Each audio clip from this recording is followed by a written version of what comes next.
పాత్రికేయ మిత్రులందరికీ కూడా ముందుగా నమస్కారాలు తెలియజేసుకుంటూ ఏదైతే మంత తుఫాన్ ప్రభావాన్ని దృష్టిలో పెట్టుకుని ఇరిగేషన్ డిపార్ట్మెంటు ఈరోజు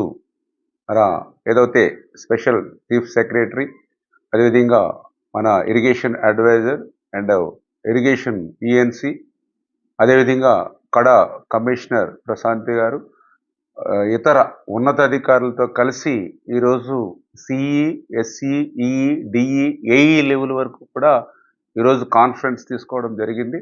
అందులో ముఖ్యంగా ఏదైతే ఈ యొక్క తుఫానుకు సంబంధించినటువంటి ప్రభావిత జిల్లాలు ప్రభావిత ప్రాంతాలు ఏవైతే ఉన్నాయో వాటి మీద ప్రత్యేకమైనటువంటి దృష్టి పెట్టి అందులో ముఖ్యంగా ఎవరైతే ఈ యొక్క ఇరిగేషన్ సంబంధించిన అధికారులు ఎవరైతే ఉన్నారో వాళ్ళందరూ కూడా ఈ యొక్క తుఫాన్ ప్రభావం దృష్ట్యా 24 గంటలు కూడా హెడ్ క్వార్టర్లో ఉండి ఎప్పటికప్పుడు సమీక్షించుకుంటూ ఉండాలని చెప్పేసి స్పష్టంగా వాళ్ళకు ఆదేశించడం కానీ అదేవిధంగా ఏదైతే చెరువులు కానీ కాలువలు కానీ డ్రైన్స్ కానీ రిజర్వాయర్స్ కానీ ఏవైతే ఉన్నాయో ఎప్పటికప్పుడు పొంగకుండా చూసుకోవడంతో పాటుగా ఎక్కడైనా గండ్లు పడినా వెంటనే వాటిని పునర్నిర్మాణం చేసేటువంటి విధంగా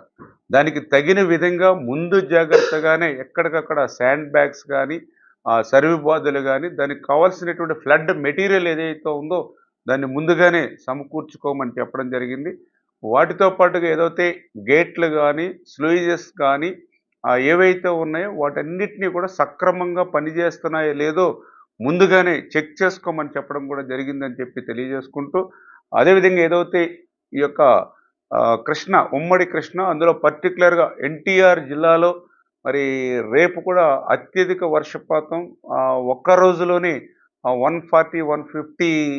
ఏదైతే ఏదైతే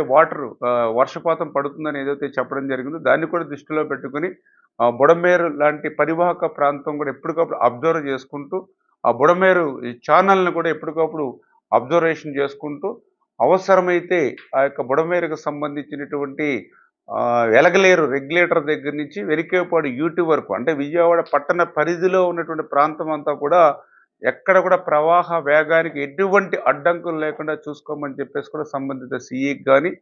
అదేవిధంగా ఏదైతే గత అనుభవాల దృష్ట్యా ఒక ఎర్ర కాలువ కానీ ఒక ఎన్మదరు డ్రైన్ కానీ ఏదైతే ఒక బురద కాలువ కానీ ఇట్లా ఏవైతే ఒక రైవాడ కానీ ఒక ఏలేరు రిజర్వాయర్ కానీ ఇటువంటి ఫ్లడ్స్ వచ్చేటువంటి అవకాశం ఏవైతే ఉన్నాయో వాటినన్నింటినీ కూడా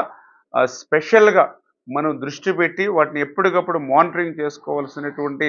అవసరం ఉంది. ఖచ్చితంగా ఎక్కడ కూడా ఎటువంటి ప్రాణ నష్టం ఆస్తి నష్టం జరగకుండా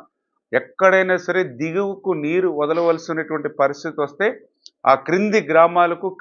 దిగువ ప్రాంతాలకు కూడా ఇంటిమేట్ కూడా చేసి తగు జాగ్రత్తలు తీసుకోవాలని చెప్పి కూడా సూచించడం జరిగింది. ఇరిగేషన్ డిపార్ట్మెంటు ఏదైతే ఈ యొక్క రెవెన్యూ పోలీస్ ఆర్డబ్ల్యూఎస్ ఇతర డిపార్ట్మెంట్లతో కూడా ఎప్పటికప్పుడు కోఆర్డినేట్ చేసుకుని ఎక్కడ కూడా ఏ ఆస్తి నష్టం ప్రాణ నష్టం జరగకుండా ముఖ్యమంత్రి గారు ఇచ్చినటువంటి సూచనలు సలహాలను బట్టి ముందుకెళ్లాలని చెప్పేసి కూడా ఈరోజు రివ్యూలో అందరికి కూడా మరి చెప్పడం జరిగిందని చెప్పి తెలియజేస్తాం.